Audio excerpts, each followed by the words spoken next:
नमस्कार, मैं हूँ डॉक्टर पार्थ और आज हम फिर से एक दूसरे से जुड़ रहे हैं और आज जो टॉपिक है जो मुद्दा है बात करने का या जिस मुद्दे पर आज हम बातें करेंगे, वो मुद्दा है चतुर्थ आंग्ल-मैसूर युद्ध का। जी हाँ, चतुर्थ आंग्ल-मैसूर युद्ध। इससे पहले हम लोग तृतीय आंग्ल-मैसूर युद्ध, द्वितीय आंग्ल-मैसूर युद्ध और प्रथम आंग्ल-मैसूर युद्ध को पढ़ चुके हैं। टीपू सुल्तान को देख चुके हैं। हैदर अली के बारे में जान चुके हैं। हाँ, टीपू सुल्तान के बारे में भी विस्तार से हम नहीं जाने हैं। आगे की वीडियो में हम उसे विस्तार से और जानेंगे तथा हम ये भी जान चुके हैं कि किस प्रकार दक्षिण में विजयनगर साम्राज्य का उदय हो रहा है, किस प्रकार दक्षिण में बहमनी साम्राज्य का उदय हो रहा है, किस प्रकार विजयनगर साम्राज्य का अंत हो रहा है, किस प्रकार बहमनी साम्राज्य से टूटे हुए राज्य एक दूसरे के साथ मिल करके विजयनगर साम्राज्य पर आक्रमण करके उसे बुरी तरह समाप्त कर रहे हैं और फिर किस प्रकार से विजयनगर साम्राज्य ध्वस्त हो रहा है और उसमें फिर एक नए राज्य का वाडियार वंश का उदय हो रहा है और फिर किस प्रकार से वाडियार वंश की सेना में हैदर अली भर्ती हो रहा है और कैसे अपने अथक प्रयासों से वाडियार वंश के सेनापतियों की नजर में आ रहा है और नजर में आने के बाद किस प्रकार से वो अपनी शासन सत्ता को स्थापित कर रहा है और फिर 1761 का वो दौर जब हैदर अली अपने आप को राजा घोषित कर रहा है और या यूं कहें तो किस प्रकार से वाडियार वंश के शासन सत्ता को अपने हाथों में वो अपने से नियंत्रित कर रहा है, स्वयं से नियंत्रित कर रहा है किस प्रकार से। तो ये सारी बातें अभी तक आप देख चुके हैं। अभी तक मैसूर साम्राज्य पे कुल 5 वीडियो आ चुके हैं। 5 में हम विस्तार से मैसूर साम्राज्य को जाने हैं और आज मैसूर साम्राज्य का छठा वीडियो है और आज हम जानेंगे कि क्या कारण था चतुर्थ आंग्ल मैसूर युद्ध का, किस प्रकार से समाप्त हुआ चतुर्थ आंग्ल मैसूर युद्ध, क्या किसी संधि से समाप्त हुआ या एक वीर योद्धा की वीर गति प्राप्त होने से समाप्त हुआ, किस प्रकार से मैसूर साम्राज्य ने अपना उत्थान और पतन देखा, आज की वीडियो में हम जानेंगे। लेकिन ये आखिरी वीडियो नहीं है, अभी इसके बाद कई सारे वीडियो अभी आने बाकी हैं जिसमें हम टीपू सुल्तान को जानेंगे और इस लड़ाई को भी अभी पूरा समाप्त करना है, तो इसको भी आगे तक हम जानेंगे। तो चलिए चतुर्थ आंग्ल मैसूर युद्ध को हम पढ़ें उससे पहले एक बार पीछे की बातों को हम कनेक्ट कर लेते हैं। तो आप लोग जानते हैं कि प्रथम आंग्ल मैसूर युद्ध तब प्रारंभ हुआ जब एक तरफ अंग्रेज अपने साम्राज्य का विस्तार चाह रहे थे और दूसरी तरफ मैसूर भी अपने साम्राज्य का विस्तार चाह रहा था। इन दोनों के साम्राज्य विस्तार में दोनों के एक तरह से अहम यहाँ पर टकराते हैं और 1767 में ये प्रथम आंग्ल मैसूर युद्ध प्रारंभ होता है। 1767 से लेकर 1769 तक प्रथम आंग्ल मैसूर युद्ध चलता है।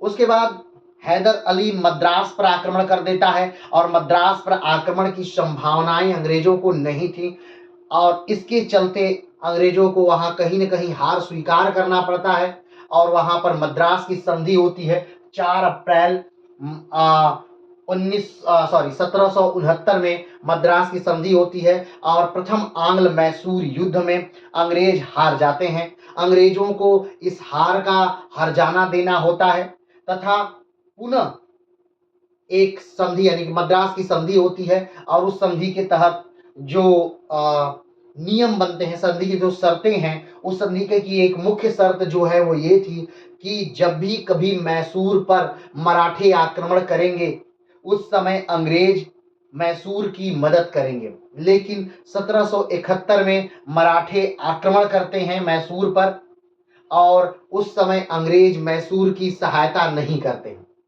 इस बात से हैदर अली को काफी गुस्सा आता है और वो इस गुस्से को कहीं न कहीं समेटे हुए है अपने में।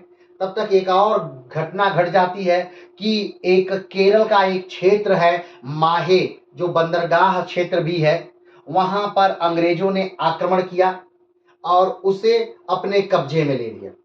जो माहे क्षेत्र है वो मैसूर साम्राज्य अपने हिस्से में मानता था कि वो मेरा साम्राज्य है, माहे वाला क्षेत्र, और ये तत्कालिक कारण हो जाता है द्वितीय आंग्ल मैसूर युद्ध का। वैसे तो इससे पहले भी बहुत सारी बातें थी, अंग्रेजों का मदद न करना और भी बहुत सारे कारण थे, लेकिन द्वितीय आंग्ल मैसूर युद्ध का तत्कालिक कारण अगर देखा जाए तो माहे पर आक्रमण कर देना अंग्रेजों का, ये तत्कालिक कारण था। माहे का जो क्षेत्र था वो फ्रांसीसियों को दे दिया गया था मैसूर साम्राज्य द्वारा, और उन्हीं फ्रांसीसियों को हरा करके अंग्रेजों ने वहां अपना कब्जा जमा लिया। इसके विरोध में हैदर अली ने आक्रमण कर दिया और द्वितीय आंग्ल मैसूर युद्ध प्रारंभ हो जाता है 1780 से। ये युद्ध चलता है 1780 से लेकर 1784 तक। इस युद्ध में कहीं न कहीं मैसूर साम्राज्य थोड़ा कमजोर पड़ता दिखाई देता है। इसका कारण ये है कि 1782 में जब युद्ध चल ही रहा है, अभी आधा युद्ध हुआ है, उसी समय जो युद्ध का मुख्य नायक यानी मुख्य सेनापति या यूं कहें तो मैसूर साम्राज्य के जो राजा हैं हैदर अली, उनकी कैंसर से मृत्यु हो जाती है 1782 में, और उनकी मृत्यु के बाद कहीं न कहीं ये डगमगा जाता है। और लेकिन एक महान सेनापति की भूमिका यहाँ टीपू सुल्तान निभाता है, और फिर धीरे धीरे टीपू का पाला अंग्रेजों से भारी पड़ने लगता है, और ये युद्ध 1784 तक खिंचता है, यानी 1780 से लेकर के 1784 तक द्वितीय आंग्ल मैसूर युद्ध चलता है। 1784 में मंगलौर की संधि होती है, मार्च में 1784 मार्च में मंगलौर की संधि होती है। जो द्वितीय आंग्ल अगर मराठा युद्ध की बात करें तो इसमें ना कोई जीता था और ना ही कोई हारा था। ये युद्ध लगभग बराबरी पर छूटा था। कहा जाता है कि बहुत सारे भाग अंग्रेजों ने कब्जा किए थे मैसूर के, और बहुत सारे भाग मैसूर ने कब्जा किए थे अंग्रेजों के। ठीक, तो द्वितीय आंग्ल मैसूर युद्ध जब होता है और उसके बाद जब संधि होती है मंगलौर की, तो संधि की शर्तों में ये बातें मुख्य होती है। मंगलौर की जब संधि होती है उस संधि की शर्तों में ये बातें मुख्य होती है कि जो अंग्रेज बंदी हैं मैसूर के पास, उसे मैसूर छोड़ देगा, और जो मैसूर के बंदी हैं अंग्रेजों के पास, उसे अंग्रेज छोड़ देंगे। जो दोनों तरफ की जीती हुई भूमि है उसे दोनों एक दूसरे को लौटा देंगे, और भी बहुत सारी बातों पर सहमति बनती है। द्वितीय आंग्ल मैसूर युद्ध यहाँ पर समाप्त होता है मंगलौर की संधि से, लेकिन मंगलौर की संधि कहीं न कहीं अंग्रेजों को नापसंद थी। ठीक, और इसका बदला अंग्रेज निकालते हैं तृतीय आंग्ल मैसूर युद्ध से। अब बात आती है कि तृतीय आंग्ल मैसूर युद्ध क्यों हुआ। तो आप जानते हैं कि त्रावणकोर के राजा हैं, और त्रावणकोर के राजा को डचों ने अपनी भूमि कुछ थी उसे बेच दिया।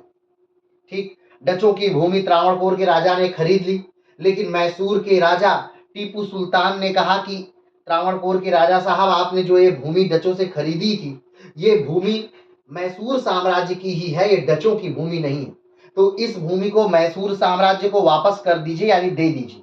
लेकिन ये बात त्रावणकोर के राजा स्वीकार नहीं करते हैं, ये बात त्रावणकोर के राजा नहीं मानते हैं, और वो भूमि टीपू सुल्तान को देने से मना कर देते हैं। इस बात से नाराज होकर के टीपू सुल्तान त्रावणकोर पर आक्रमण कर देता है और त्रावणकोर को जीत लेता है। अब त्रावणकोर से और अंग्रेजों से एक संधि हुई थी 1784 में कि जब भी त्रावणकोर पर आक्रमण होगा तो अंग्रेजों पर आक्रमण माना जाएगा, और जब भी अंग्रेजों पर आक्रमण होगा तो त्रावणकोर पर आक्रमण माना जाएगा। वैसे तो पहले से ही अंग्रेज कहीं न कहीं मैसूर साम्राज्य को हथियाना चाहते थे। ठीक, तो त्रावणकोर का पक्ष लेकर के अंग्रेजों ने मैसूर साम्राज्य पर हमला कर दिया। इस बार अगर हम देखें तो मैसूर साम्राज्य के साथ जो गवर्नर खड़ा था वो लॉर्ड कॉर्नवालिस था, और वो काफी अनुभवी व्यक्ति था। वैसे इससे पहले वाले युद्ध में यानी द्वितीय आंग्ल मराठा युद्ध में भी आयरकूट जैसा एक महान सेना नायक भी था, लेकिन तृतीय आंग्ल मराठा युद्ध उससे कहीं भारी रहा। इसमें जो त्रिगुट बना, आप जानते हैं त्रिगुट उस समय दक्षिण में त्रिगुट था। त्रिगुट का अर्थ यानी मराठा यानी निजाम और मैसूर, ये त्रिगुट हुआ करता था। तो कहा जाता है कि इसमें दो जिसके पक्ष में रहते थे वो अक्सर जीत जाया करता था।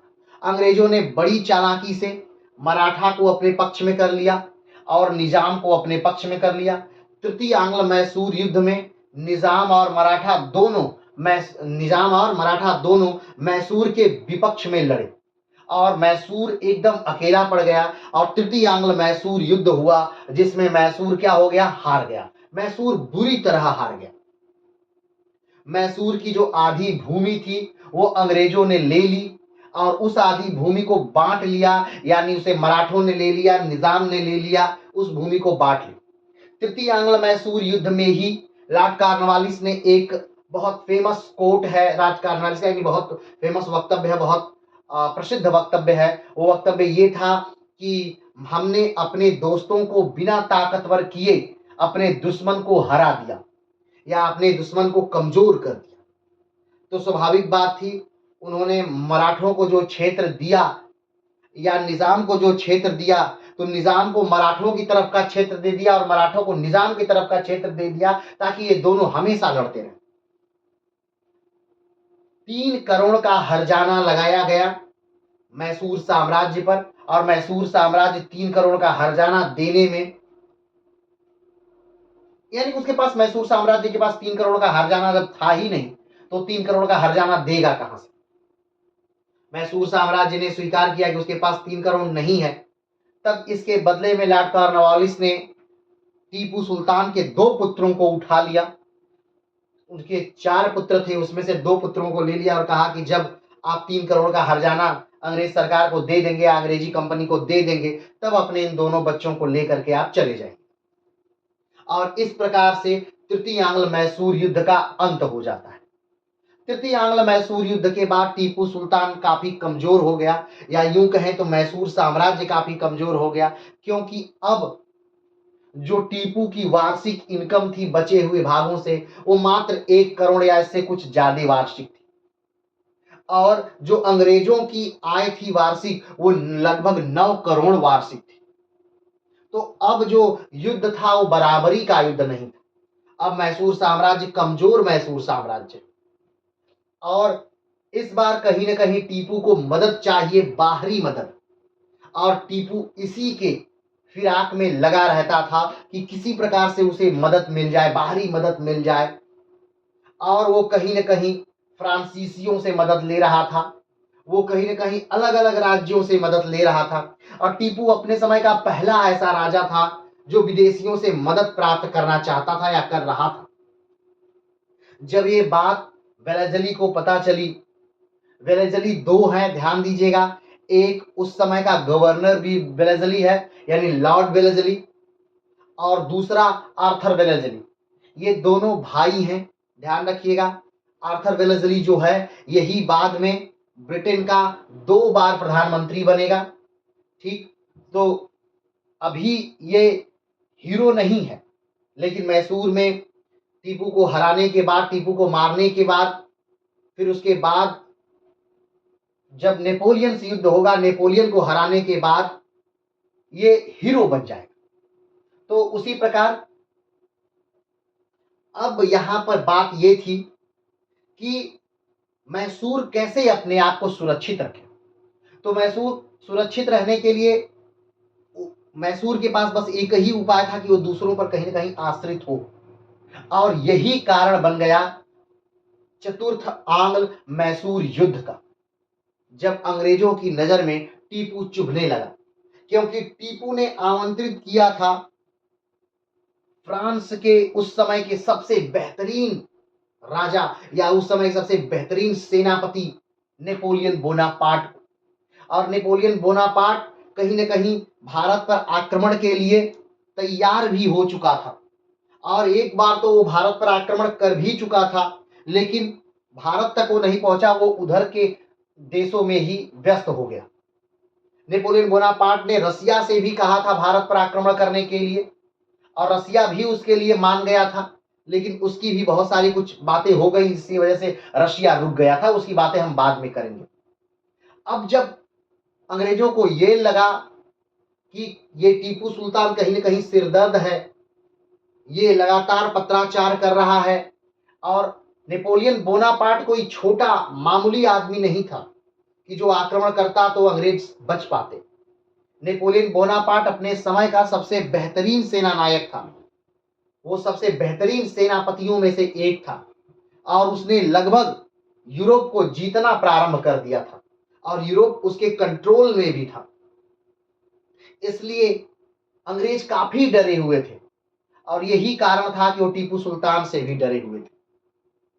तृतीय आंग्ल मैसूर युद्ध जो था वो एक बेइज्जती की संधि से समाप्त हुआ था, यानी श्रीरंगपट्टम की संधि जो थी वो एक बहुत ही शर्मनाक संधि थी टीपू के लिए और कहीं न कहीं टीपू उसका बदला लेना चाहता था और वही कारण था चतुर्थ आंग्ल मैसूर युद्ध के लिए।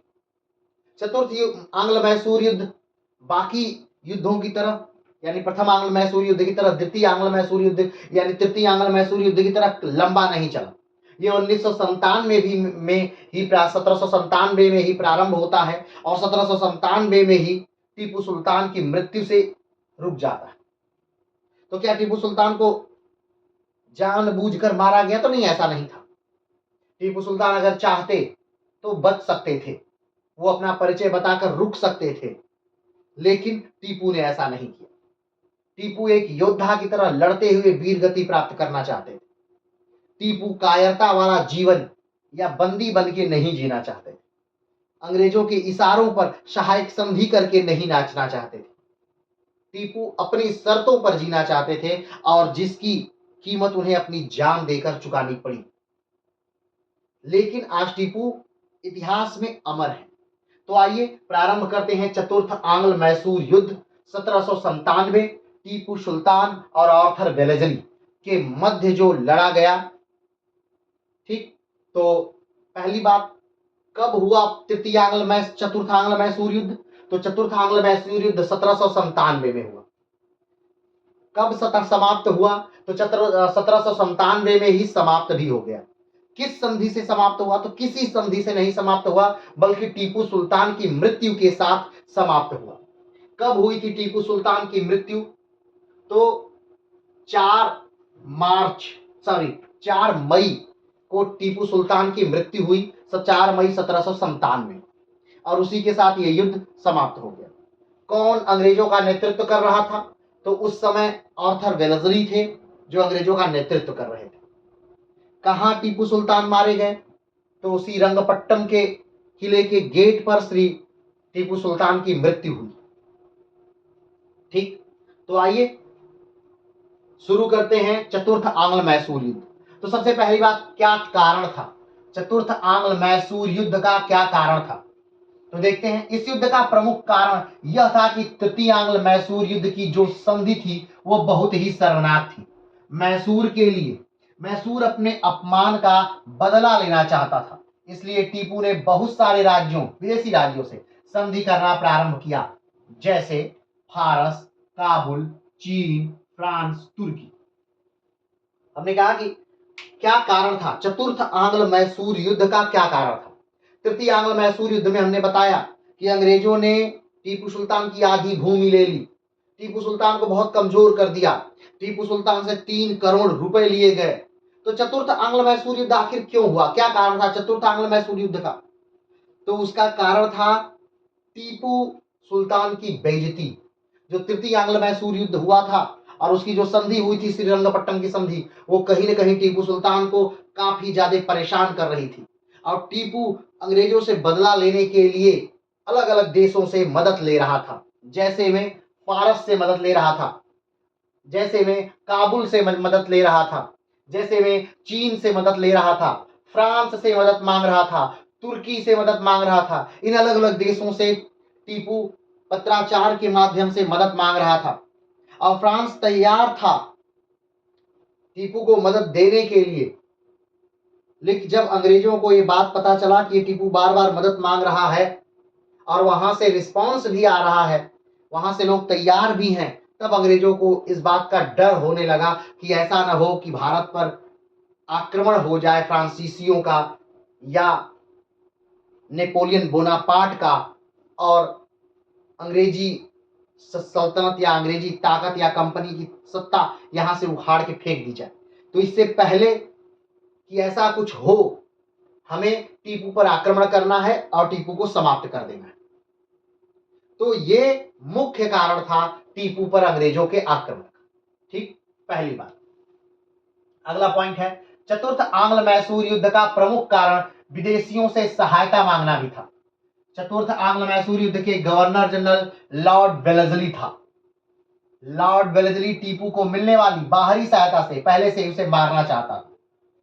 इस समय लॉर्ड वेलेस्ली गवर्नर जनरल थे और लॉर्ड वेलेस्ली चाहते थे कि टीपू सुल्तान को अगर कोई मदद मिले तो उससे पहले ही टीपू को मार दिया जाए। ऐसा ना हो कि टीपू बाहरी मदद प्राप्त कर ले और फिर हमें लड़ना पड़े, बाहरी मदद मिलने के बाद हमें लड़ना पड़े, तो ये कहीं ना कहीं अंग्रेजों के लिए मुश्किल साबित हो जाएगी। इसीलिए टीपू को मदद मिलने से पहले ही मारना ये तय किया गया।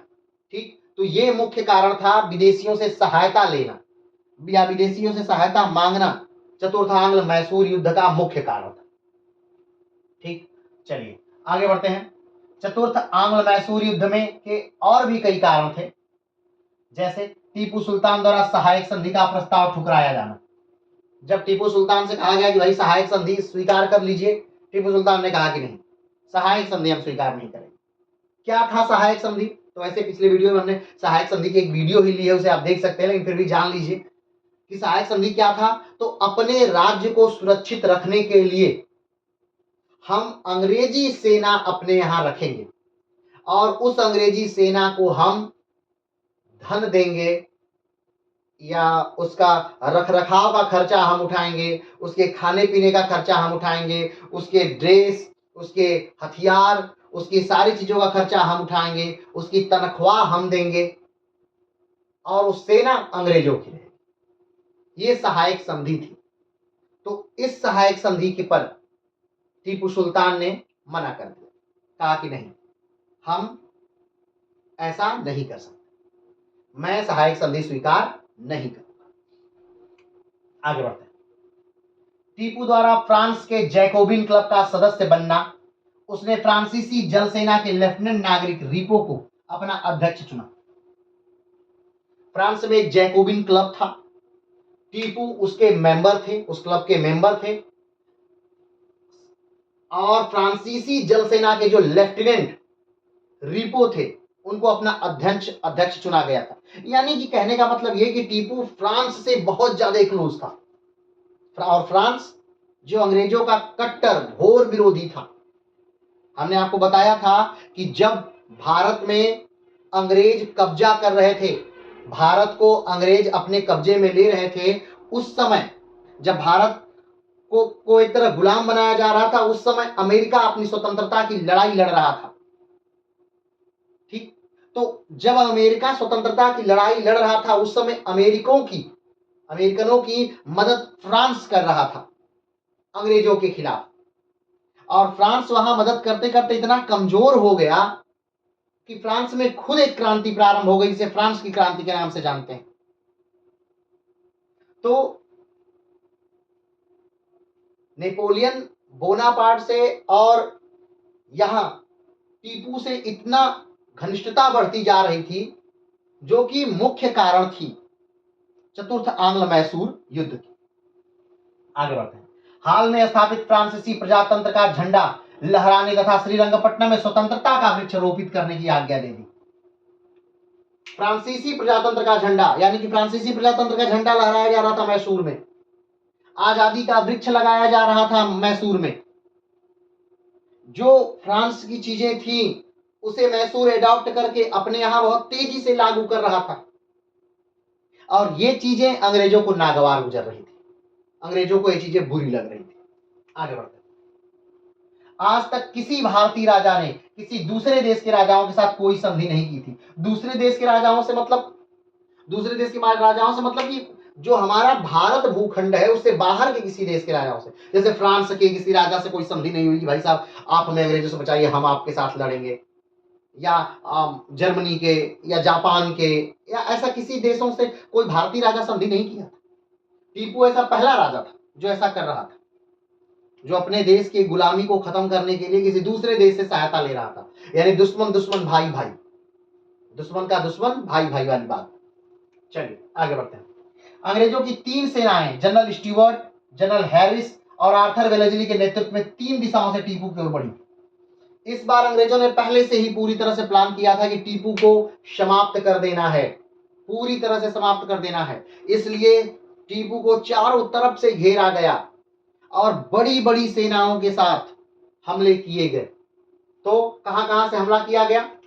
जनरल स्टुअर्ट ने हमला किया, जनरल हैरिस ने हमला किया और आर्थर वेलेस्ली के नेतृत्व में 3 दिशाओं से टीपू की तरफ हमला प्रारंभ हुआ। आगे बढ़ी सेनाएं, आगे बढ़ते हैं। स्टुअर्ट ने 5 मार्च 1799 को सेंडामीर में और हैरिस ने 17 मार्च 1799 को मालवेली में टीपू को पराजित किया। देख लीजिए, अब आप सिर्फ ये मत समझिएगा कि ये 2 सेनापति नहीं, इनके साथ मराठे भी हैं। ठीक, अंग्रेज अपनी पूरी ताकत के साथ तो हैं ही, प्लस मराठे और प्लस निजाम के साथ एक आधे बचे राज्य पर आक्रमण हो रहा है। आधा बचा राज्य यानी मैसूर, यानी तृतीय, हमने बताया कि तृतीय मैसूर युद्ध में मैसूर की आधी भूमि ले ली गई थी और आपस में बंदरबाट कर ली गई थी। और इस बार भी ये तीनों एक साथ हैं, अंग्रेज, मराठे और निजाम। तो आप देख लीजिए कि 3 तरफ से 3 जनरल आक्रमण कर रहे हैं, जनरल स्टुअर्ट, जनरल हैरिस और आर्थर वेलेस्ली 3 दिशाओं से टीपू पर आक्रमण कर रहे हैं। स्टुअर्ट ने 5 मार्च 1799 को सेंडामीर में और हैरिस ने 17 मार्च 1799 को मालवेली में टीपू को क्या कर दिया? पराजित कर दिया। आगे बढ़ते हैं। युद्ध, ये चूंकि टीपू का आखिरी युद्ध था, ठीक, टीपू का आखिरी युद्ध के साथ ये एक महानायक का आखिरी युद्ध भी था, ये एक क्रांतिकारी का भी आखिरी युद्ध था।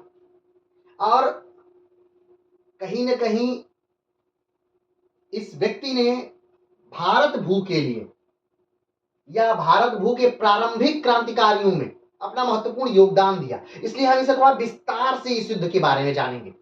क्या हुआ उस दिन, क्या हुआ उससे एक दिन पहले, क्या हुआ इस वीडियो में, इसके बाद के आने वाले वीडियो में इस व्यक्ति को विस्तार से थोड़ा सा हम लोग समझेंगे। ठीक है, तो आइए युद्ध प्रारंभ करते हैं कि कैसे युद्ध शुरू हुआ और क्या हुआ युद्ध में। 14 फरवरी 1799 को जनरल हैरिस के नेतृत्व में 21,000 सैनिक वेल्लोर से मैसूर की तरफ कूच किए, यानी कर्नाटक की तरफ। मैसूर जो कर्नाटक में है, आप ध्यान रखिएगा, जो कर्नाटक राज्य है वो कभी मैसूर राज्य के नाम से ही जाना जाता था। आजादी के बहुत बाद उसका नाम बदलकर कर्नाटक कर दिया गया, नहीं तो उस राज्य का नाम मैसूर राज्य था। ठीक है, तो और मैसूर जो थी उस समय राजधानी थी, यानी कि मैसूर साम्राज्य की जो राजधानी या टीपू सुल्तान की जो राजधानी थी वो मैसूर थी। तो मैसूर की तरफ आक्रमण किया कब? 14 फरवरी 1799 को जनरल हैरिस के नेतृत्व में 21,000 सैनिकों ने वेल्लोर से मैसूर की तरफ कूच कर दिया। ठीक है, 21,000 सैनिक जनरल हैरिस के नेतृत्व में, ठीक, वेल्लोर से मैसूर की तरफ कूच कर दिया, यानी वर्तमान कर्नाटक का क्षेत्र। ध्यान रखिएगा, दोनों क्षेत्रों को कर्नाटक में देख लीजिएगा कहां पर है। ठीक, समय क्या है? 14 फरवरी, वैलेंटाइन डे का दिन, 14 फरवरी 1799। याद रखिएगा, 14 फरवरी 1799 को हैरिस के नेतृत्व में 21,000 सैनिक वेल्लोर से मैसूर की तरफ कूच कर दिए। ठीक, आगे बढ़ते हैं। 20 मार्च को अंबर के पास कर्नल वेलेस्ली के नेतृत्व में 16,000 और सैनिकों का दल इस सेना में आ मिला। 14 फरवरी को आक्रमण हुआ, ठीक, 14 फरवरी 1799 को हैरिस ने आक्रमण किया और 20 मार्च को अंबर के पास कर्नल वेलेस्ली के नेतृत्व में, ठीक, 16,000 सैनिक इसमें और मिल गए, यानी 21,000 सैनिक पहले से थे और 16,000 सैनिक इसमें क्या हो गए? और मिल गए। ठीक है, 21 10 31 और 31 और 6 37, यानी 37,000 सेना तैयार हो गई है। क्लियर है? आगे बढ़ते हैं। इसमें कन्नौर के पास कर्नल स्टुअर्ट की कमान में 6,402 सैनिकों का जत्था भी शामिल हो गया। ध्यान दीजिए, 14 फरवरी को हैरिस के नेतृत्व में 21,000 सैनिक मैसूर की तरफ जा रहे हैं। 20 मार्च को अंबर के पास कर्नल वेलेस्ली के नेतृत्व में 16,000 सैनिक उसमें और मिल जा रहे हैं और कन्नौर में स्टुअर्ट की कमान में 6,420 सैनिकों का जत्था भी इसी सेना में शामिल हो गया। सब ने मिलकर श्रीरंगपट्टम पर चढ़ाई कर दी। श्रीरंगपट्टम यानी मुख्य किला या मुख्य गढ़ किसका? टीपू का। चढ़ाई कर दी। टीपू सुल्तान के आधे साम्राज्य पर अंग्रेजों ने 6 साल पहले ही कब्जा कर लिया था। ध्यान रखिएगा, टीपू सुल्तान का आधा साम्राज्य 6 साल पहले ही अंग्रेजों के कब्जे में था। 6 साल पहले यानी ये समय है 1797, 1799 और 1792 में अंग्रेजों ने आधे साम्राज्य पर कब्जा कर लिया था। 1792 में कब्जा किया था और 1797-99 में फिर से अंग्रेजों ने क्या कर दिया, टीपू पर आक्रमण कर दिया, अपना कब्जा कर लिया था। टीपू के पास जो जमीन बची थी उससे टीपू को 1 करोड़ से थोड़ा अधिक राजस्व प्राप्त होता था। हमने बताया कि टीपू के पास जो जमीन थी यानी आधी भूभाग जो टीपू के पास बची थी उससे वार्षिक 1 करोड़ रुपए मिलता था। 1 करोड़ रुपए मिलता था और उसी 1 करोड़ में टीपू को सारा कार्य करना था, देश की वृद्धि, विकास, रोड, जल यानी सारा कार्यक्रम उस 1 करोड़ में करना था। लेकिन अंग्रेजों की उस समय जो इनकम थी वो टीपू से कहीं ज्यादा थी। आइए देखते हैं, राजस्व प्राप्त होता था लेकिन अंग्रेजों को उस समय तक भारत में 9 करोड़ रुपए वार्षिक राजस्व प्राप्त हो रहा था। 9 करोड़ रुपए यानी यहां पर आप देख रहे हैं कि 9 गुना ज्यादा प्राप्त हो रहा है। अंग्रेजों को 9 करोड़ प्राप्त हो रहा है वार्षिक और टीपू को 1 करोड़ रुपए प्राप्त हो रहा है और दोनों को लड़ना है। तो स्वाभाविक बात है यहां एक पक्ष पहले से मजबूत है। और दूसरी बात कि अंग्रेजों की तरफ मराठे भी हैं। एक तो अंग्रेजों की जो इनकम है वो 9 करोड़ रुपए है बस भारत से, उनकी बाहरी इनकम छोड़ दीजिए, भारत से ही बस 9 करोड़ रुपए उन्हें वार्षिक प्राप्त हो रहे हैं। प्लस उनकी तरफ मराठा भी मिले हुए हैं, उनकी तरफ निजाम भी मिले हुए हैं और उनका बाहरी कारोबार और कंपनी की बाहरी शक्ति भी उनके साथ है। और इन सबको अकेले चैलेंज किया है, अकेले चुनौती दी है 1 करोड़ रुपए पाने वाले राज्य मैसूर का एक व्यक्ति टीपू सुल्तान ने। ठीक, अधिक राजस्व प्राप्त होता था लेकिन अंग्रेजों ने उस समय तक भारत में 9 करोड़ रुपए का वार्षिक राजस्व प्राप्त हो रहा था जो टीपू के से काफी अधिक थी। क्लियर है? आगे बढ़ते हैं। धीरे धीरे अंग्रेजों ने श्रीरंगपट्टम के किले को घेर डाला और 3 मई को किले की प्राचीर में एक छेद कर दिया।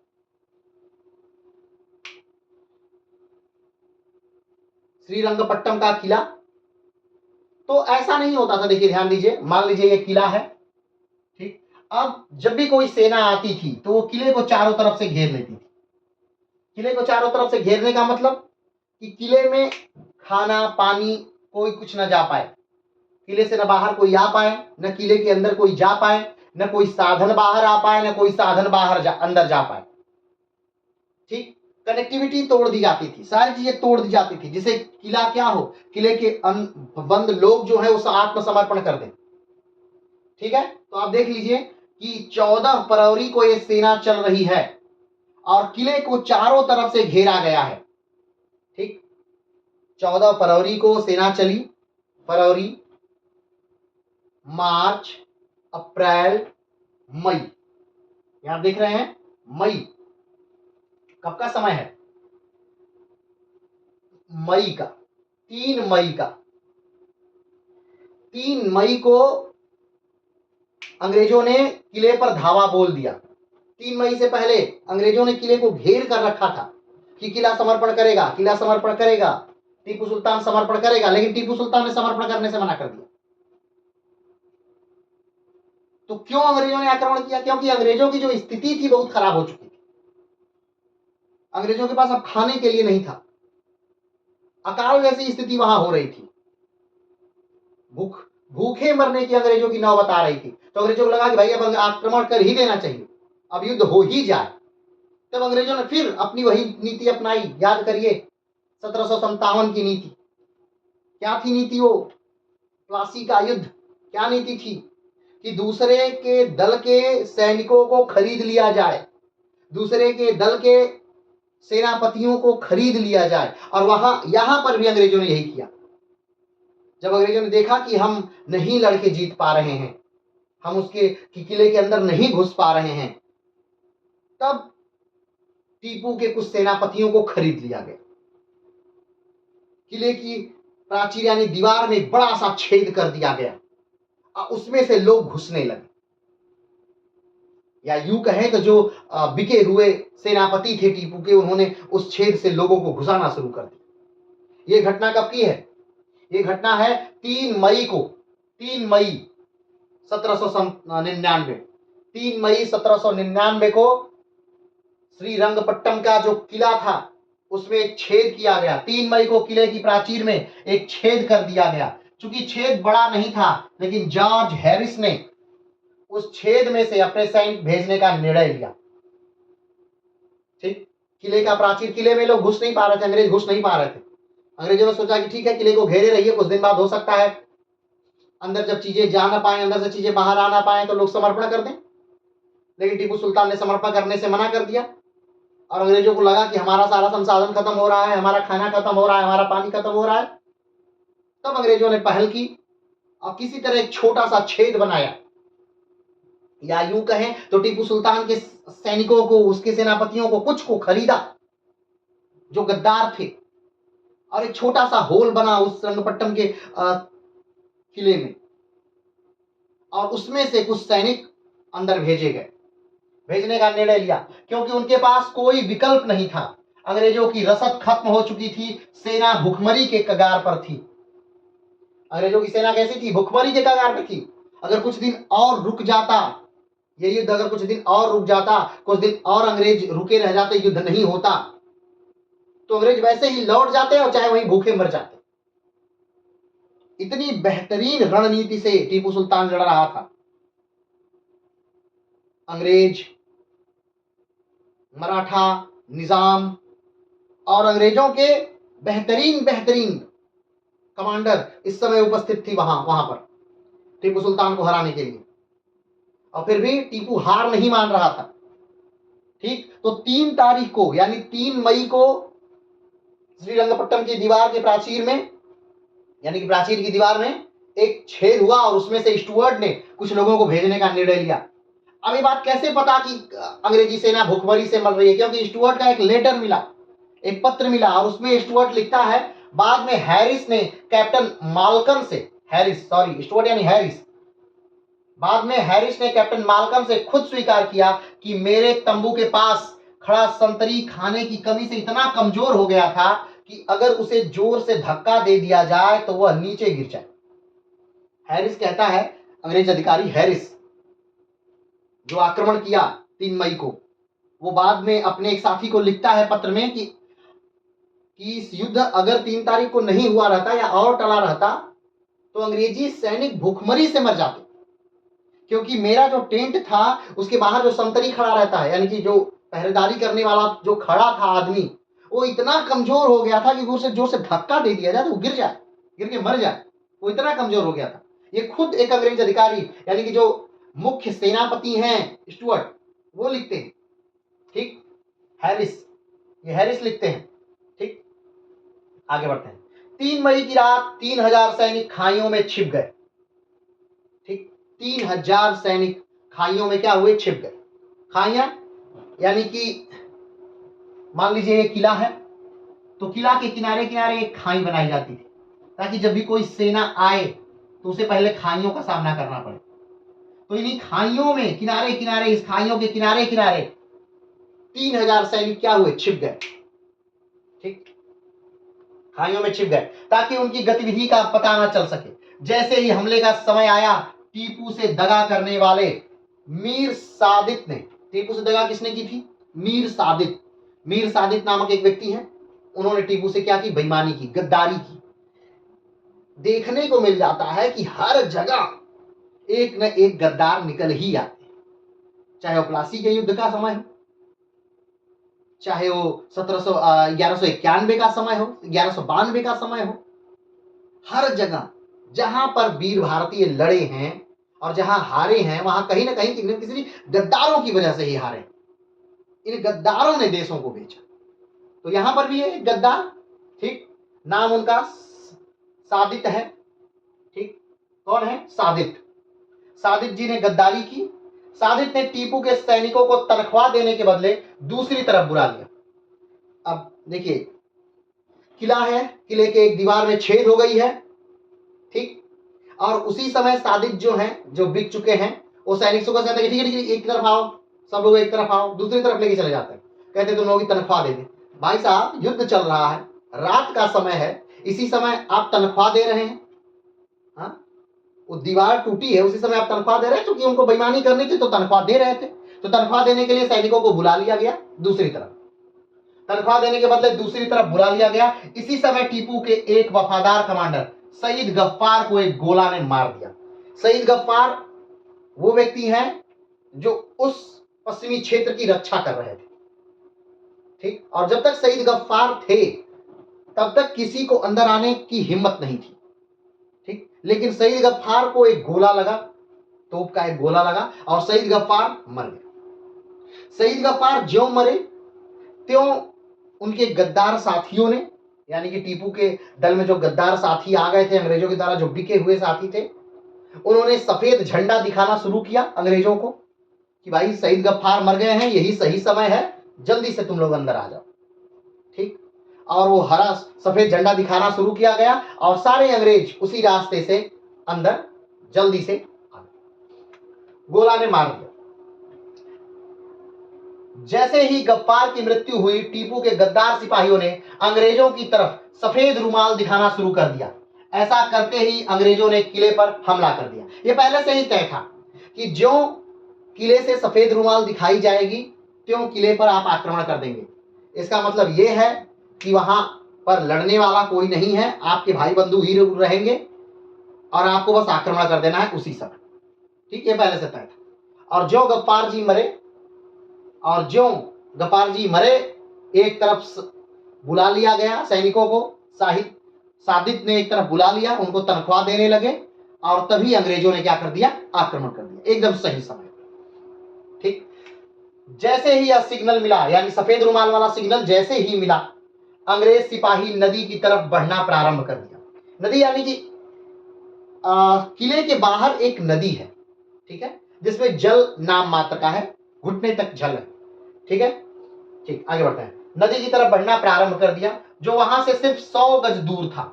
नदी 280 गज चौड़ी थी तथा पानी कम था। नदी में पानी कम था, घुटने तक पानी था। सैनिकों ने आक्रमण कर दिया।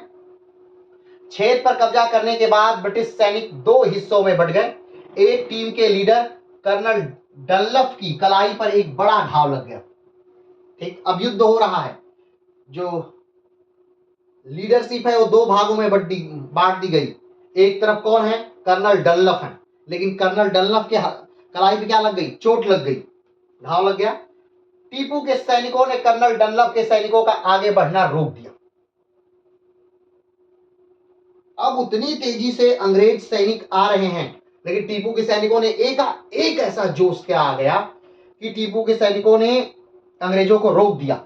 तो जोश ये आ गया कि खुद बादशाह, खुद सुल्तान, खुद राजा जो थे टीपू सुल्तान, वो युद्ध के मैदान में कूद पड़े।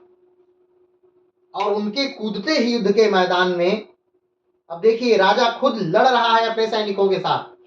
ऐसा बहुत कम आपको उदाहरण देखने को के लिए मिलेगा कि सैनिक लड़ रहे हैं और साथ में राजा लड़ रहा है, और सैनिक मर रहे हैं साथ में राजा मर रहा है। जो विपक्षी सेना राजा को मार रही है, उन्हें यह तक नहीं पता कि ये वो राजा को यानी टीपू को मार दे रही है, उन्हें यह तक नहीं पता चल पा रहा है। तो इतना उत्साहित थे टीपू की सेना, इतनी उत्साहित थी कि हमारे साथ हमारा राजा लड़ रहा है तो हमें किस प्रकार का डर है।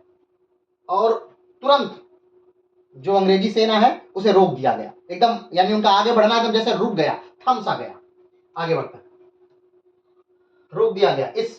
इसलिए हुआ क्योंकि टीपू स्वयं युद्ध में कूद पड़ा, ठीक। आगे बढ़ते हैं। डनलप की जगह नेतृत्व अब परक्यूहार ने ले ली। डनलप को चोट लग गई, बहुत बुरी तरह चोट लग गई, डनलप हट गए। डनलप की जगह नेतृत्व जो संभाला, यानी अब जो सेनापति बने वो परक्यूहार बने, ठीक। लेकिन वह तुरंत मार दिया गया। ने कहा कि टीपू सुल्तान के सैनिक जो थे अब इतने उत्साहित थे कि परक्यूहार जो है तुरंत मार दिए गए। नया लीडर बनता और उसके बाद मार दिया गया। कारण बस हमने बताया कि यही है कि राजा स्वयं युद्ध के मैदान में था और सैनिकों के साथ कंधे से कंधा मिला करके लड़ रहा था, इसलिए सेना भारी पड़ रही थी, टीपू सुल्तान की सेना अंग्रेजों पर क्या पड़ रही थी, भारी पड़ रही थी। चलिए आगे बढ़ते हैं। मार दिया गया, युद्ध समाप्त होता है। युद्ध है 4 मई की सुबह। अब उस दिन लगभग जीत ही समझिए, लेकिन अभी जीत हुई नहीं है। अगले दिन, ये 4 मई का जो सुबह है, ये टीपू का आखिरी दिन है। इस दिन टीपू 4 मई को मार दिया जाएगा। तो यहां पर हम जो आज पढ़ने जा रहे हैं, ये उस दिन 4 मई के दिन की टीपू की कहानी है कि सुबह से उठकर एक राजा ऐसे समय में क्या कर रहा है जब उस पर विदेशी आक्रमण होने वाला है। वो जान रहा है कि मुझ पे आक्रमण होने वाला है, क्या क्या हो रहा है, अब किस प्रकार वो निश्चिंत है, अब किस प्रकार वो बड़ी बहादुरी से लड़ रहा है। तो चलिए देखते हैं। 4 मई की सुबह टीपू अपने घोड़े पर सवार होकर प्राचीर में हुए छेद का निरीक्षण किया और उसकी मरम्मत के निर्देश दिए। उसके बाद वो स्नान करने चला गया। सुबह का समय है, टीपू अपने घोड़े पर बैठा, जो किले में छेद था, बोला कि भाई इसे मरम्मत करो, और फिर उधर पूरा निरीक्षण करके चला गया नहाने, स्नान करने चला गया। ठीक, नहाने के बाद टीपू ने अपने महल के बाहर इकट्ठा हुए गरीबों को कुछ पैसे बांटे। हमेशा की तरह टीपू जब भी स्नान करके आता तो उसके महल के बाहर एक बड़ी भीड़ लगी रहती गरीबों की। वो हमेशा उन्हें, और वो गरीब उसके राज्य के ही नहीं रहते, बल्कि दूर दूर से उसकी ख्याति को सुनकर गरीब आते थे कि भाई सुबह का समय है, नहा के टीपू निकलेंगे और हम लोगों को कुछ वितरित किया जाएगा।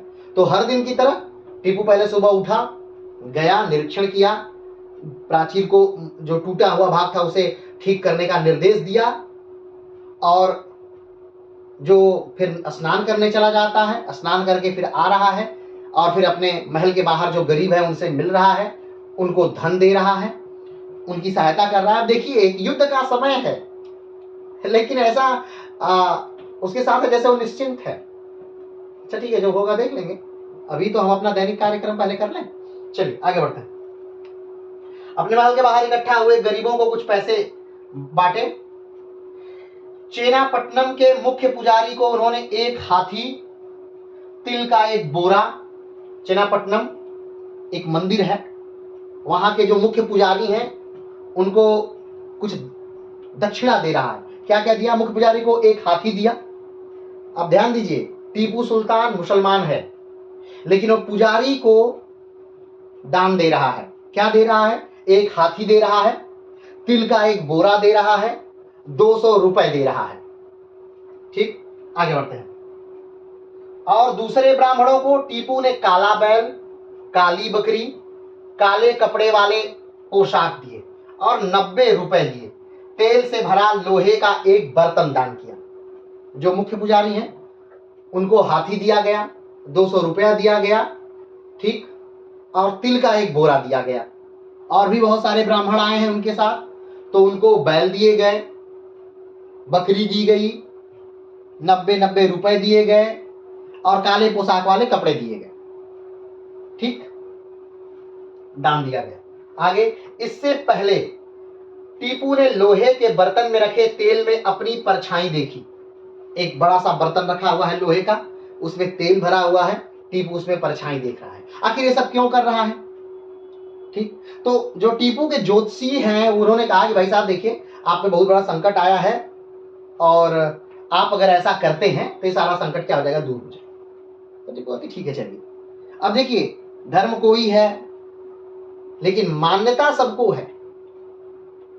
अगर आज के समय में हम ये कहते हैं कि टीपू सुल्तान ने हिंदू मुसलमान किया तो ये गलत है। टीपू सुल्तान एक धर्मनिरपेक्ष व्यक्ति है, और ये सिर्फ इसी क्लास में नहीं, आने वाली क्लास में भी हम धीरे धीरे जब टीपू के बारे में पढ़ेंगे तो विस्तार से हम जानेंगे किस प्रकार से वो धर्मनिरपेक्ष है। चलिए आगे बढ़ते हैं। अपनी परछाई देखी। ज्योतिष ने उन्हें बताया था कि ऐसा करने से उन पर आने वाली विपत्ति टल जाएगी। उनके ज्योतिषी ने, टीपू सुल्तान के ज्योतिषी ने कहा था कि भाई साहब अगर आप तेल में अपना परछाई देखें, ब्राह्मणों को दान करें, ये चीजें, तो आप पे जो विपत्ति आई है वो क्या हो जाएगी, टल जाएगी। आगे बढ़ते हैं। फिर वो लौटकर राजमहल आए और अपना रात का खाना खाया, खाना खाना शुरू किया। ये सारा कार्यक्रम काफी लंबा चला। जब कार्यक्रम समाप्त हुआ तो टीपू सुल्तान रात के खाने के लिए राजमहल में आए और ज्यों अभी खाने के लिए बैठे ही थे तब तक एक संदेशा आया और संदेशे में कहा गया कि पश्चिमी तरफ से आक्रमण हुआ। टीपू सुल्तान तुरंत उठे, खाना अभी पूरा नहीं हुआ था। उन्होंने अपना हाथ धोया और पश्चिमी दिशा की तरफ चल पड़े। अब बहुत तेजी से वो घोड़े पर बैठ करके युद्ध लड़ रहे हैं। तब तक एक सनसनाती हुई गोली आती है और उनके सीने में लग जाती है। लेकिन ऐसा नहीं है कि वो मर गए, अभी वो लड़ रहे हैं। पूरा फिल्मी स्टाइल है। लोग हम बस इसे कल्पना कर सकते हैं, मात्र फिल्मों में देख सकते हैं।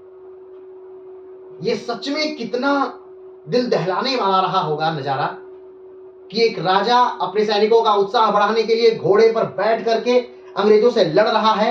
एक गोली आ रही है, उसे लग रही है, वो अपने घोड़े से गिर जा रहा है। उसके जो सहयोगी हैं, टीपू के सहयोगी, उसे उठा करके पालकी में बिठा करके उसे ले जाना चाह रहे हैं बाहर की तरफ, लेकिन ले नहीं जा पा रहे हैं क्योंकि इतनी भीड़ है और इतने लोग मरे हैं कि कोई कहीं भाग रहा है, कोई कहीं भाग रहा है, ले नहीं जा पा रहे हैं। तब तक टीपू सुल्तान पालकी से बाहर निकलता है और फिर से युद्ध के मैदान में कूद पड़ता है। युद्ध लड़ रहा है बहुत तेजी से। एक अंग्रेज उस पर पीछे से वार करता है लेकिन बेहोशी की हालत में है लगभग टीपू।